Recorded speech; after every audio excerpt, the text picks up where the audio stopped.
हाय। आज की वीडियो में हम बात करेंगे 50-30-20 रूल के बारे में। ये एक ऐसा बजटिंग मेथड है जिससे आप फाइनेंशियल बैलेंस अचीव कर सकते हैं, इफ़ेक्टिवली सेव कर सकते हैं एंड लोन एंड डेट्स भी टैकल कर सकते हैं। So let's dive in. 50-30-20 rule आपकी आफ्टर टैक्स इनकम को 3 हिस्सों में डिवाइड करने का काफ़ी सिंपल तरीका है। 50% for needs, 30% for wants and 20% for investments और सेविंग्स। अब बात आती है कि नीड्स में क्या आता है। नीड्स में एसेंशियल एक्सपेंसेस आते हैं जैसे कि रेंट, ग्रोसरीज एंड ट्रांसपोर्टेशन। अब आपकी वांट्स में क्या आता है।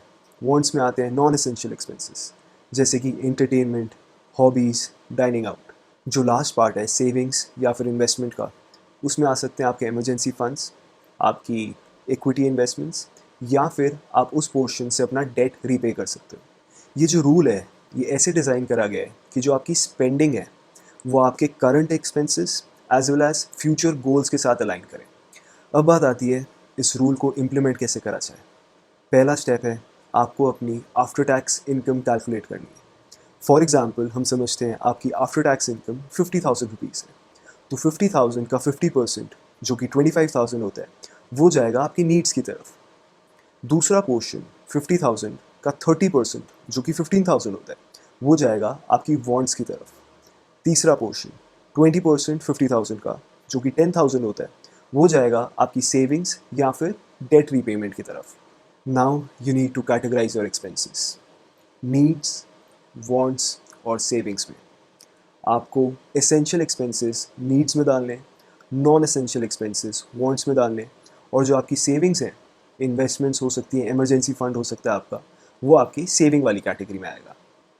अब आप अपनी स्पेंडिंग्स को एडजस्ट कर सकते हो। अगर आप वांट्स वाली कैटेगरी में थोड़ा ज़्यादा खर्च रहे हो तो आप थोड़ा सा कट बैक कर सकते हो। वो पैसा जो आप उसमें कट बैक करोगे वो पैसा आप सेविंग्स वाली कैटेगरी में इन्वेस्ट कर सकते हो। आप अपनी सेविंग्स को ऑटोमेट भी कर सकते हो। आप ऑटोमेटिक ट्रांसफ़र्स सेटअप कर सकते हो जो आपकी सेविंग्स की तरफ जाए या आपकी डेट रीपेमेंट की तरफ जाए। One example is systematic investment plan. इस रूल के काफ़ी सारे बेनिफिट्स हैं। पहला बेनिफिट है सिंपल एंड फ्लेक्सिबल। ये रूल किसी भी इनकम लेवल पे आप फॉलो कर सकते हो because this is based on percentage. 50% आपकी नीड्स की तरफ, 30% आपकी वांट्स की तरफ एंड 20% आपकी सेविंग्स की तरफ। आप किसी भी इनकम लेवल पे ये रूल अप्लाई कर सकते हो। दूसरा बेनिफिट है ये सेविंग्स को इनकरेज करता है।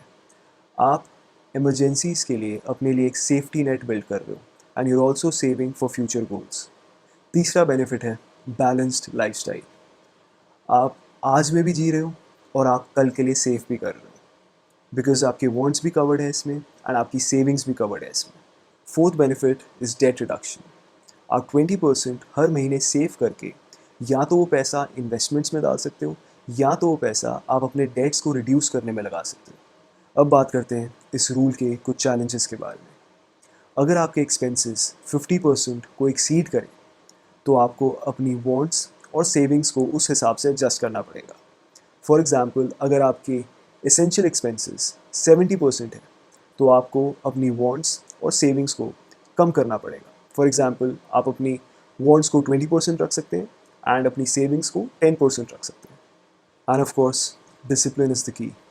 आपको अपने एक्सपेंसेस को ट्रैक करना है and you have to stick with the plan. So there you have it. 50-30-20 rule एक बहुत ही प्रैक्टिकल और स्ट्रेस फ्री तरीका है पैसे मैनेज करने का।